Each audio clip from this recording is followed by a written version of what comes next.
This is Kim Meyer, host of Choose to Rise. Thanks for listening to the following broadcast on Public House Media.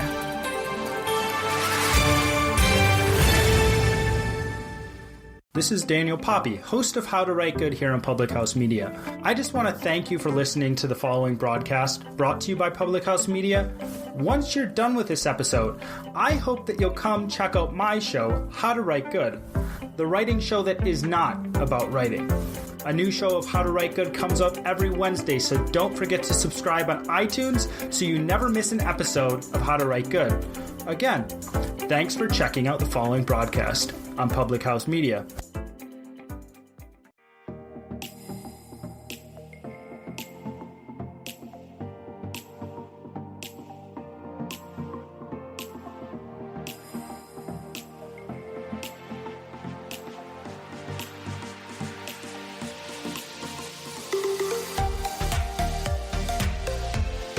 Welcome to Loud and Proud.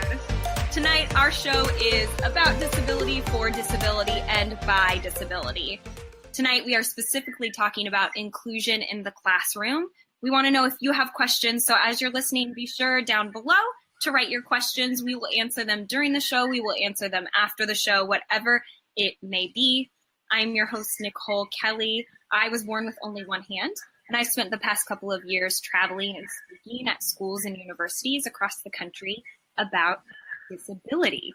But enough about that, because as you can already see, I have two fabulous guests beside me. So please welcome to the show for a second time. We have Miss Diane and Miss Talleri. So starting, Diane, can you tell us where you are and a little bit about yourself? Sure. Thanks for having us on again, Nikki. First off, it's really great to be back. I am a consultant based in the Washington, D.C. metro area. Most of my work is at the intersections of disability, arts, and education. And that can mean, and I tend to specialize in cultural arts organizations, but I kind of work across the board. So I do trainings, and that is sometimes for teaching artists or volunteer docents or staff members. I do project coordination, where there's a hands-on element that I sort of implement and work through with a team. And I also do some strategic planning work. And prior to this, prior to being a consultant, I was working in nonprofit administration in the areas of accessibility and inclusion, mainly in performing arts settings. So. Yay, amazing. Thank you and welcome again. Miss Talleri, where are you? I'm at my dining room table, which is in Louisville, Kentucky. So amazing. Can you tell us a bit about yourself? I sure can. I went to Northwestern University and studied theater there. And then after that, after living in Chicago for a few years, I moved down to Austin, Texas, and I studied drama and theater for youth and communities. So I've spent a lot of time in classrooms in the last 10, 15 years, and really my whole life. Both of my parents are teachers, so talking about what's going on in class is not new to me. And most recently in Louisville, I've been an access, inclusion, and education consultant. So I've worked with classrooms that have students as young as 3 or 4 and as old as high school students, and even working with undergraduate students as well. And I am particularly tickled to be back tonight with my dear friend Diane, because I feel like getting this conversation going on your show, Nicole, is a little bit like eavesdropping on the conversations that we've had over the last 10 years together on the phone. You are my two experts. So anytime that I can pull you back in, that's what I'm going to do. So you're welcome. And I'm happy to be a part of this plot to get you in the same place at the same time. So leading up to this show, we reached out to some teacher friends that we know and have a couple of questions for you guys. So I'm going to go ahead and I'm going to jump right in with the first question I have here. I'm just going to read this off to you here, so forgive me if I look down. It says, often students come into our classroom without much prior knowledge about students with disabilities. How can we modify our learning space to be as inclusive as possible so big changes aren't needed should a student need specific accommodations? Sure. Whoever wants to take it, go for it. For me, it's a lot about setting up an environment ahead of time that makes it clear that diversity is welcome. And you see good teachers do this all the time, but that also extends to diversity of learning and diversity of learning styles. I think the theory of multiple intelligences, Howard Gardner's theory of multiple intelligence, was really hot button topic, I would say 10 or 12 years ago in education. And it was all about, being a kinesthetic learner or a visual learner or a naturalist learner. And I think that still applies in a certain way. I think we just, by welcoming all sorts of learning styles and making it clear from the top of your time together with these students that there's going to be varied methods of learning happening and communication and expression, and all of that is okay. I think starting with a carte blanche there is really a good thing to do. I think there's several inclusion basics that I always talk about with teachers, and I say, and Talleri and I have talked about this a lot, that whenever a teacher comes to me and says, things are kind of falling apart in the classroom, I talk about the biggies. And the biggies for that I've noted are schedules and having a visible schedule so that folks know what's going to happen. Making sure that you're navigating your transitions, and making sure that transitions are smooth and that there's warnings on them, because that's when things tend to fall apart. Offering choices in the learning, in the content, but also in the way that you're learning, in the way that you're engaging, and clear parameters for taking a break. Because I think for most young people, particularly young people who may present with neurodiversity or learning in a different way, the scariest thing I think for them is to feel like there's no way out, that if they need a moment to step out or to self-regulate or to recalibrate themselves, that they're just trapped in the room and there's no way for them. So I think young people need to know that there are options for them to take a break and for them to reset and to advocate for themselves. And that's all about setting up your classroom environment. And I know Talleri does a lot of that in the environments that she sets up, even when she's working with students that are, the teacher's like, they're all neurotypical. And you're like, are they though? Statistically, are they? But still, I know that's something Talleri really works to create in her classrooms. So picking up where Diane left off, yes to everything Diane said. And I agree with Diane that a lot of times just giving a teacher that quick checklist of how does the class know about what's happening next? How have you helped them get, what do you say, Diane, to, through, and away from transitions? Yeah, that's actually something from the National Inclusion Project, but they say to it, through it, and away from it. When you're thinking about a transition, making sure that choices are set up, not just for your students with disabilities or IEPs, but everybody, right? Because we all know what authentic student engagement looks like, and we know when it's not happening. So whether or not that's with a student with or without a disability, I always think to myself as a teacher, what about this moment is making that student pull away and not connect in? And how can I check in with them and offer them perhaps another choice to come at this material in a way that feels more accessible to them? So for me, that helps me connect with all of my students. And then also offering that break as well, I think is really helpful. For me, one of the specifics that I try to do, because I visit a lot of classrooms, I don't have one that is my own. So I'm creating community in a really short amount of time. Sure. And communication is really key. And part of that is just being really honest and open with the class and saying, in the times that I'm visiting your classroom, my goal is to make sure that everybody has a really positive and meaningful experience. And so I'm going to need your help, all of your help, to help me know if I'm doing that really well and if that's coming across. So the lines of communication are open. And if I'm asking you to do something that isn't feeling really positive for you, let's talk about it. If there's another student that's displaying some behavior that you're not sure about or that's distracting for you, let's find a minute to touch base about that. And let's see whether or not that's actually worth a conversation, or whether or not we just need to say, you know what, I can understand that your classmate is doing something separately, and I'm going to ask you to focus on your own work right now. I know that might be really hard, but that's what I'm going to have you do. Or we have a moment where we say, you know what, let's take a pause from what we were supposed to be doing. We all really need to talk about this moment that was just distracting, because if we ignore it and pretend like it wasn't there, it's not going to help us all get to where we need to be. So part of it is setting yourself up for success ahead of time, like Diane was saying. And the other part of it is just being really willing to be honest with your students about how things are going, and really showing them that you're listening to their feedback as well. Mm-hmm. And I wanted to dovetail. I have so much to say about the acknowledgement of another person who might be behaving differently, but I really want to go back to something that Talleri said about making sure that choices and things are set up for everybody. And so, for example,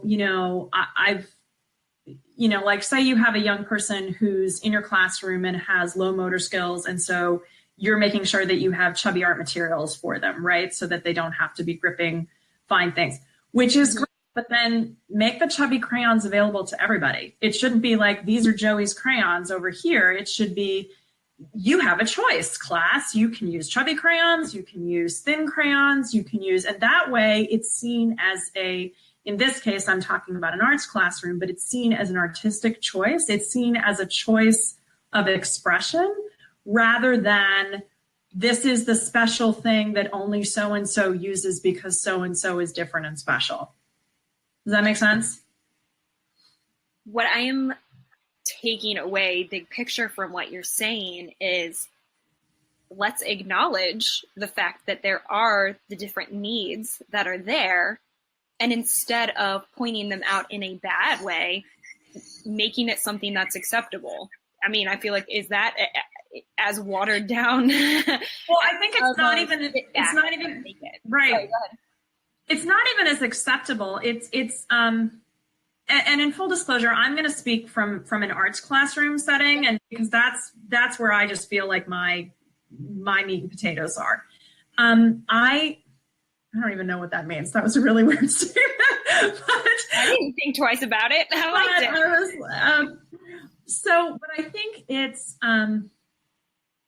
using the diversity of choice and the diversity of adaptation and accommodation as a way to further enhance and enrich the art form at hand, right? So that it's actually making your art richer. It's making your art more interesting, that you have to think about things.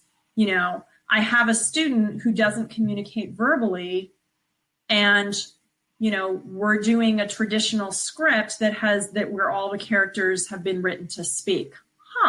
Okay, that's a dramaturgical issue now. Now it's sort of like, well, how are we going to solve this problem in a creative way that's going to be an artistic choice, as opposed to we're doing something special because Jenny can't XYZ. Does that make sense? So that you're using the diversity as a way to actually, as a tool, I think. I have so much to say about that. But my thought actually jumped back a little bit to what we were talking about in terms of offering choices. Yeah.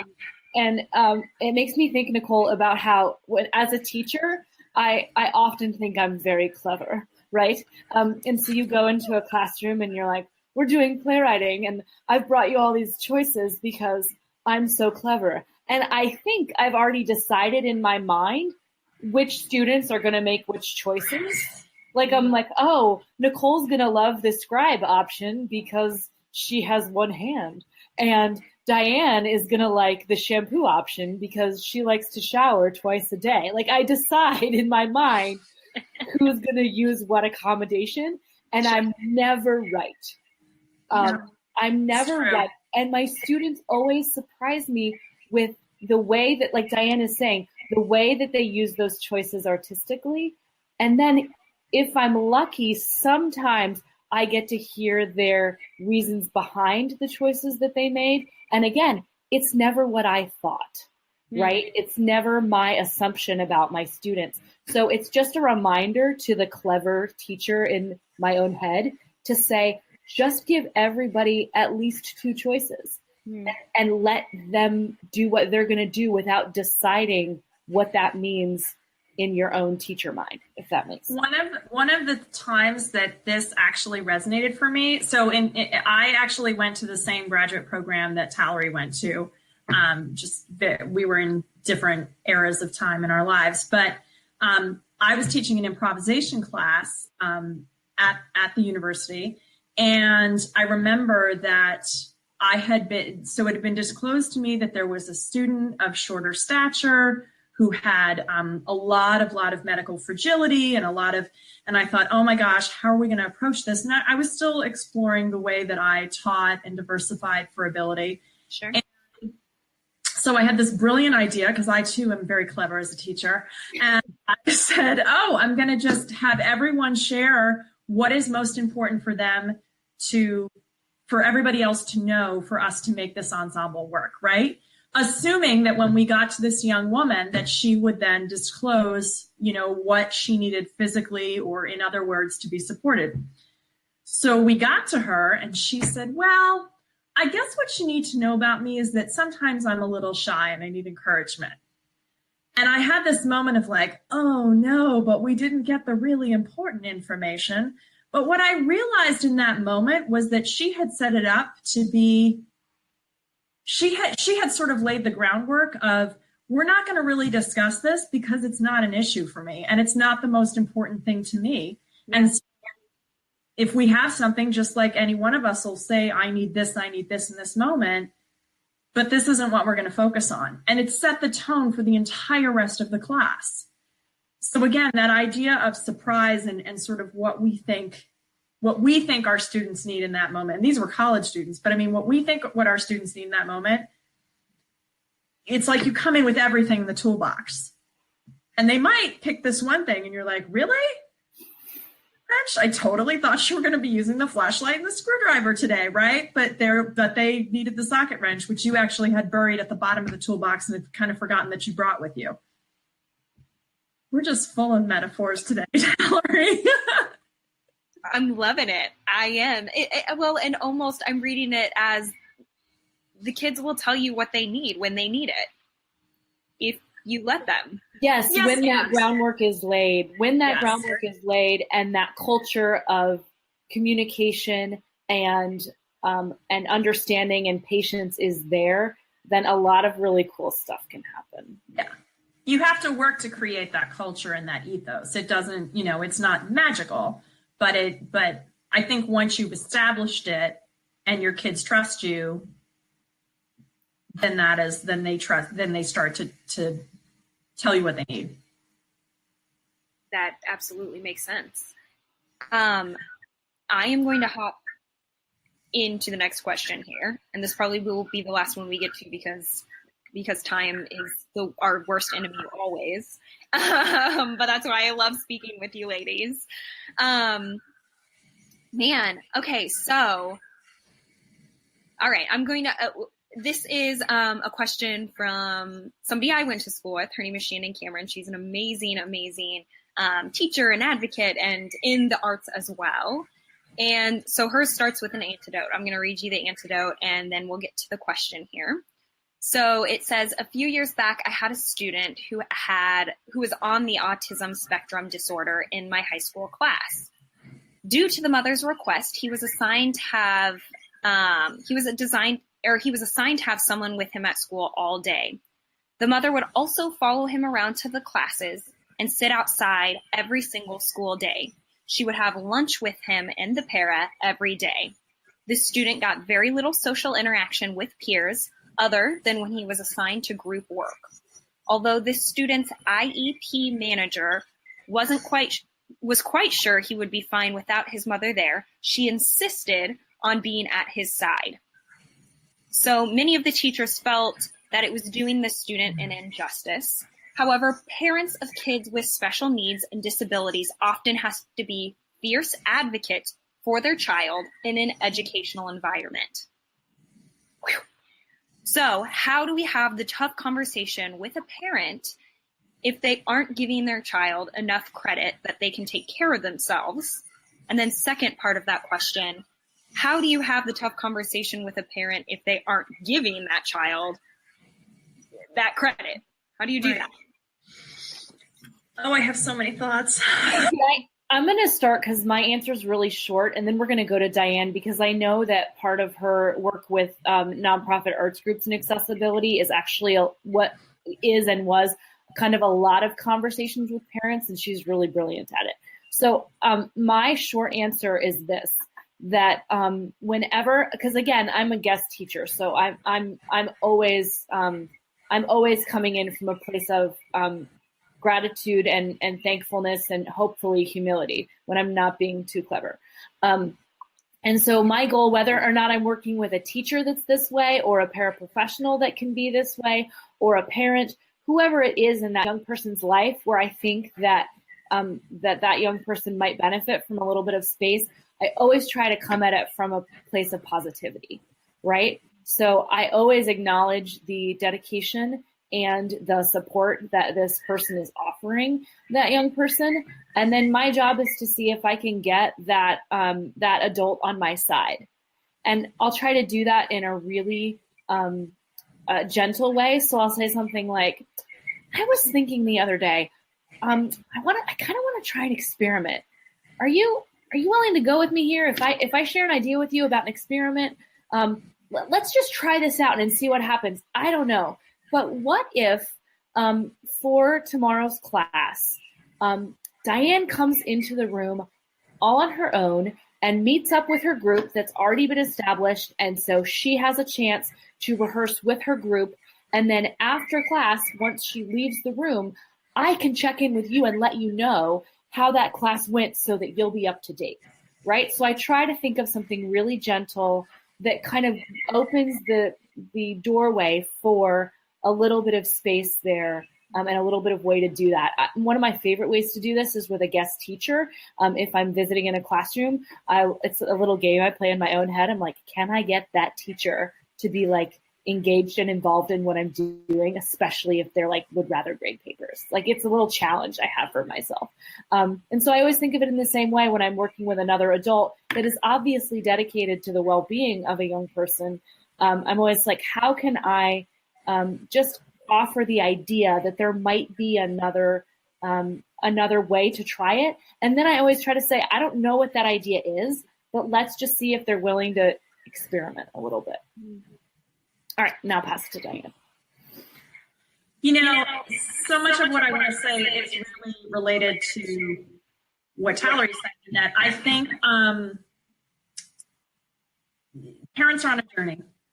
And I think it's really important. And I think we forget that. I think that sometimes as educators, when we're trying, it can be really frustrating sometimes then when you contact a parent and say, what does this child need? And the answer sometimes is, well, I don't know what they need. And there's a million reasons for why they don't know. This could be a new diagnosis. This could be a diagnosis that I haven't come to terms with yet. I really don't know what they need because we're still trying to figure it out. I don't know what they need because what they need at home is not what they need at school, right? So parents are on their own journey. And what strikes me about the story that that your colleagues shared is that clearly there's some backstory there that we don't know, right? Like there are some things that have happened in this young man's life that have created a situation where this mom feels like she needs to be by this child's side at all times. I don't think anyone wakes, although I am not a parent myself, I can imagine, I don't think anyone wakes up, every day and says, when my child's 18, what my goal is to be walking around school with them every single day and give up my own life. So, I mean, she's doing this probably because she feels like she has to, not because she wants to. So putting that out there first. I think there's all sorts of questions. I worked in an out of school time program where, one of the ways we would sort of encourage parents to kind of release a little bit is we would say, all of the adults in our room have to go through fingerprints and background checks and everything else. And usually that got a parent to be like, well, maybe I don't need to be in there for, and again, this is a 45-minute, hour and a half experience. Sure. But I think having those conversations, years ago, one of my really close colleagues and mentors in the field, shared with me years ago the phrase, "we have found." And it's a really powerful phrase, because what it allows you to do is put some trust in place with the family and let them know that this is not the first time that you've worked with a young person with a disability, right? And not that everything works for every kid, but to be able to say, we have found that sometimes, young people will actually really have an opportunity to thrive if we sort of push them outside of their bounds a little bit. I also think having a conversation, I love Tallerie's idea of sort of, trying an experiment. I think having a really one-on-one conversation to say, what are your concerns? What are your concerns about his experience, and how can we, it sounds like there was a lot of extra staffing in the room, so it wasn't a situation of, and it probably was that she was very concerned that, he would sit by himself. And so this way there was somebody that he knew that was there and safe. But this idea of let's work together. And, I have a colleague that we always talked about, when you go into a one-on-one conversation with a parent, have an idea, even if it's like the worst idea ever, but saying, this is what I'm observing. And I was thinking, what if we tried this? And sometimes it's like, oh, well, gee, I don't know, we could try that. And sometimes it's, oh my God, please don't try that. But this will work. I would also encourage this teacher to be an observer, because is that caregiver and that parent providing something that the parent isn't doing? Like, what is that caregiver doing? And then, you can use that as a springboard. You can sit down with that parent and say, what I'm noticing is that when transitions are happening, you're stepping in to support your son in blah, blah, blah. Is that something you could teach me? I'd really like to learn how you're supporting him in that way. I'd really like our paraprofessional in the room to really learn that strategy. And sometimes it takes steps. I have worked with parents that, the chair was right outside the door, and we actually couldn't even close the door to the classroom because they were so unsettled. And that provided it was good, and there were some negatives to it. There were some pros and cons to it. And then, we do that for 2 weeks, and then we move the chair down the hall. So now we're in eyesight, but we're not right next to the door. And then we've moved the chair around the corner. And then we're saying, okay, you're going to sit in the cafe. In my situation, I was in my most recent situation of classroom. There was like several classrooms, and there was sort of a cafe where parents would wait. And, we would work out things of like, okay, mom's going to sit in the cafe, and we get one break to go see mom. Yep. Okay, but then we go back. And then we work down to like no breaks, so that it's not just, you can't be in the classroom, get out, he's on his own now, because that's going to be jarring for the student, for the parent, because that parent has developed, they're on a journey, remember, and they've developed their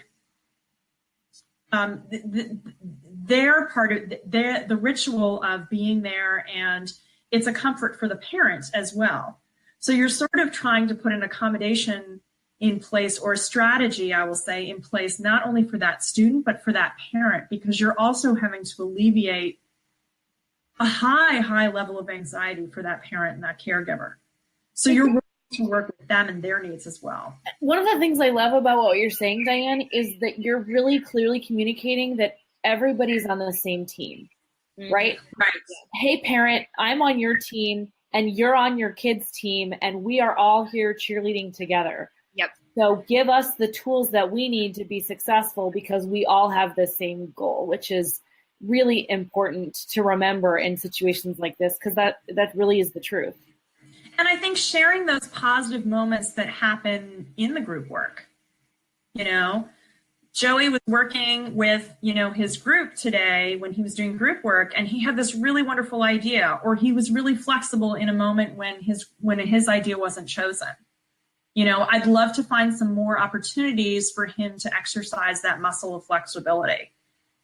That shows mom, oh, wow, we did have a step forward, even though I wasn't in that situation. It's really tricky. It's a tricky, sticky, and sometimes I've won parents over before it's even started, and they've said, oh, okay, you seem to know, you and your team seem to know what you're doing. And sometimes it's taken the first 2 classes, and sometimes it's taken, a year or 2 for a parent to finally be like, okay, you really get it. I feel safe enough now that my child is in good hands. And even on the bad days, we're going to work together. It's not going to be because you threw all my ideas out the window. Yeah. And I think that's where, I know we're tight on time, but I think that's also where an intake conversation and and that's a whole other, episode for us to talk about what are the questions that you ask a family, and what can you ask legally, and what types of questions, and, what is really going to help you. IEPs are great, but it's a lot of very specific information, and it's sometimes not giving you sort of the day-to-day concrete strategies that you need. So there's different ways to kind of get that information out of the parent too. Sure. Yeah. That's great. I thank you both. Because Diane reminded me, and she's right, there are concrete strategies. The 2 questions that Diane taught me that I'm going to give back to you as we wrap this up. Yep. The first one and Diane, correct me if I'm wrong, the first one that I think is really helpful, especially if I'm working with a teacher, but it could also be a parent, is that you could say, tell me a strategy that is really successful with your child. Give me an example of a time in which your child really shone and felt very successful and valued, and let me know what strategy helped that happen. So that's really useful to know kind of what works for that child. And then the follow-up question to that sometimes is, might there be some behavior that I will see from your child that I might not understand the first time I see it? Can you help me understand more about what that behavior means and how I can respond to it? So those are the 2 concrete questions that I use the most. Yeah, definitely. The questions in that vein are great because you're asking to know specifically about your student. I mean, for those of your listeners who are working in out of school time programs, I'll just share that sometimes I have families that are like, so do you want to see his IEP? And I'm like, oh my God, please no. I don't need to see an 85-page document that's been scribbled on 700 times because that's not going to help me. Yeah. I need to know what your child's affinities are. I need to know what makes your child really excited. I need to know what when your child is upset, as Talleri said, what does that look like? And how do I make them feel better in that moment? Like, those are the things that I need to know in order for us to be successful. I don't need to know that he's working on, drawing his E's and his F's. Yeah. Well, if you're out there watching this, if you're a teacher, if you're a parent, clearly these 2 ladies know what they're talking about, and clearly I'm going to make them come back on the show again. So, so any questions that have come up for you as you're watching, any comments that have come up for you, anything that's kind of percolating on your brain, we want to know about it. We want to know so we can comment back to you. We can talk about it next time. We can chat about it. We can talk out and learn more about, the expertise that these 2 ladies carry and share with us. So with that, because we are out of time, thank you so much, Ms. Diane. Thank you so much, Ms. Talleri. Thank you all for watching. I promise to make them come back. And yes, and we'll see you next Monday. Thank you. Thanks, Nicole.